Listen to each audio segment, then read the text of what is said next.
As an activist, I've been on for about 43, 44 years as an activist.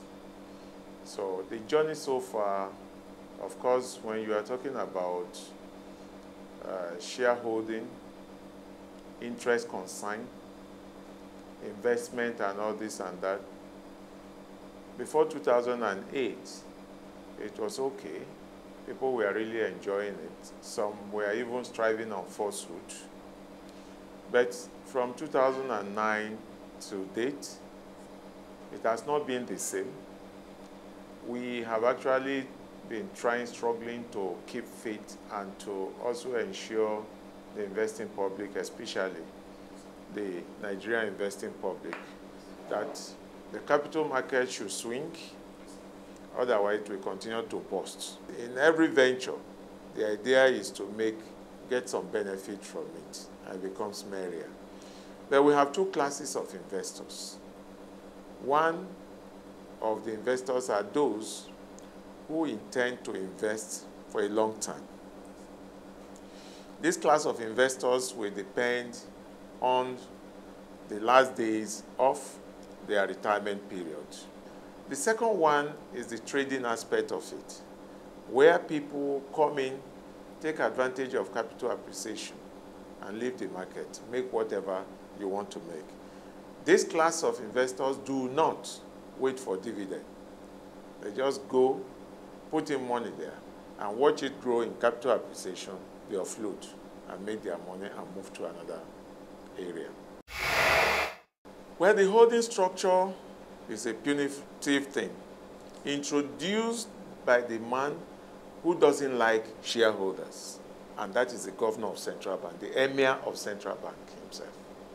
The main frame of the banking investor is the bank itself, and the bank had now been removed from active participation of shareholders.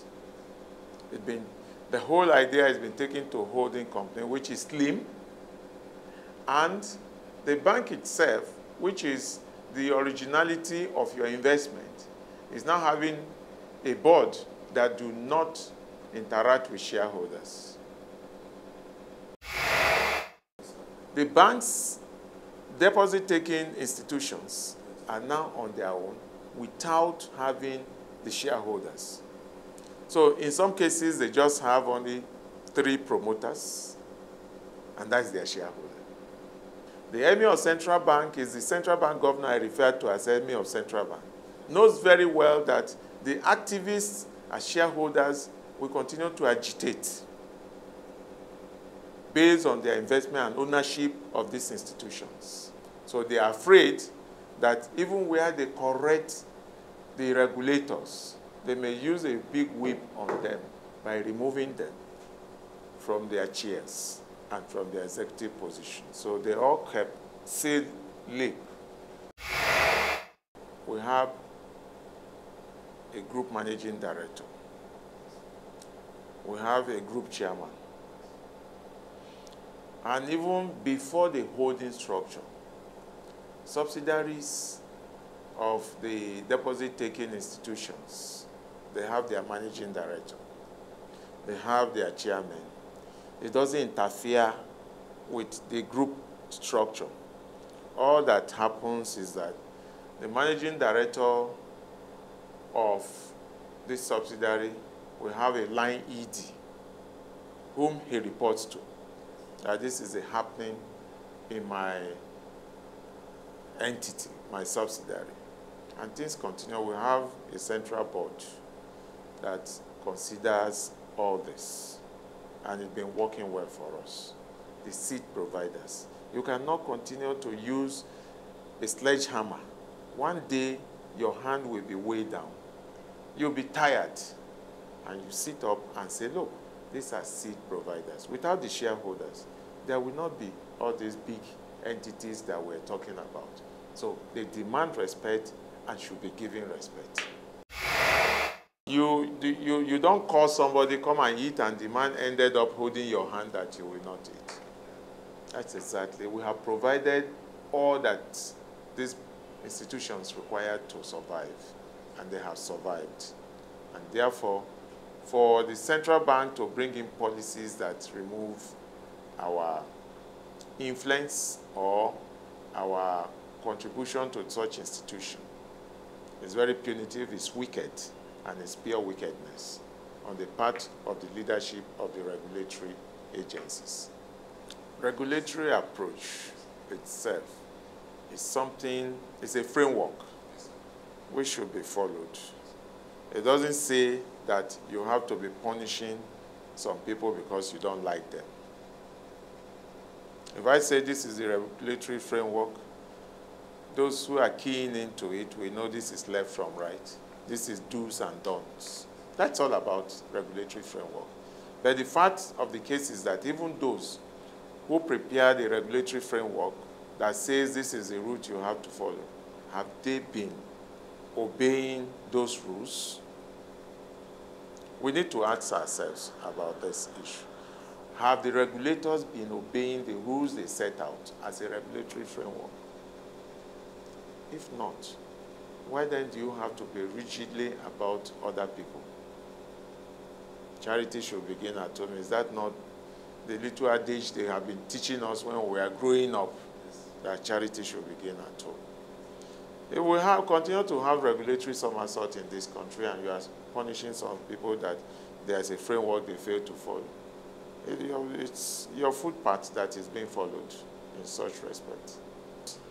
When they mooted the idea of holding company, the tax implication was very high because all the arms of the holding company will be entitled to pay tax.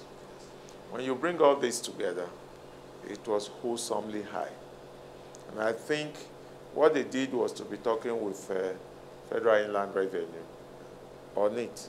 So it will be very difficult for me to now talk about the tax implications of a holding company. Ab initio, what the ideas they have, we have also advised them to go into. Hold a brief with them and let them look at the whole thing and see the holding company to be the umbrella of all other companies. And in that direction, they should also look at the taxation so that it will not be a double or triple taxation. For those of us on long term, we don't just look at capital appreciation. We are religiously attached to our shares and we look forward to the growth. The growth we are looking forward to is scrip issues, which ordinarily the layman will call bonus shares. So those are bonus and dividend because for bonus, it helps to grow our holding. For dividend, it gives us spending money, within the year. So those are the two things we always look forward to.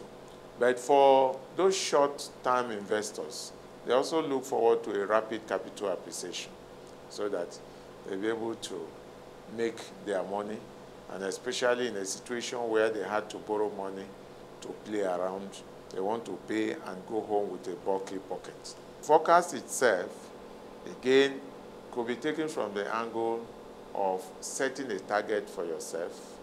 And when you set a target for yourself, you want to run to be able to achieve the target. And without that target, you may become a lame duck.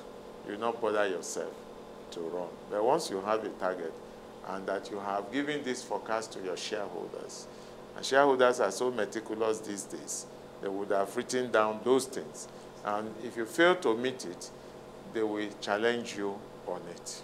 So that's why most of the forecasts will be done in a very conservative way, so that whichever way you look at it, you will achieve such a forecast. I want companies to take a position in dividend policies so that that dividend policy will specify very clearly that profit after tax will pay certain percentage as dividend to stakeholders.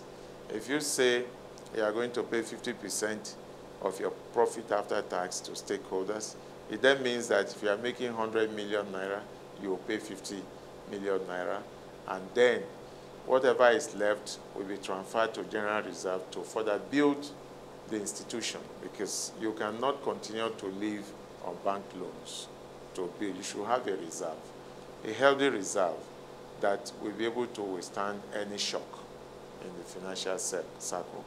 If you ask me who are the people that will have the interests of Nigerian Stock Exchange at heart, between the foreign investors, and I will tell you it's Nigerians.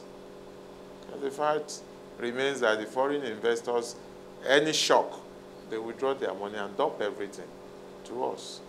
And by the time they dump, we start having gluts in the market. They want to prove that we have carried the capitalization to this level. The capitalization was 13 trillion before or more. But when it came down, it fell to about 4 or 3.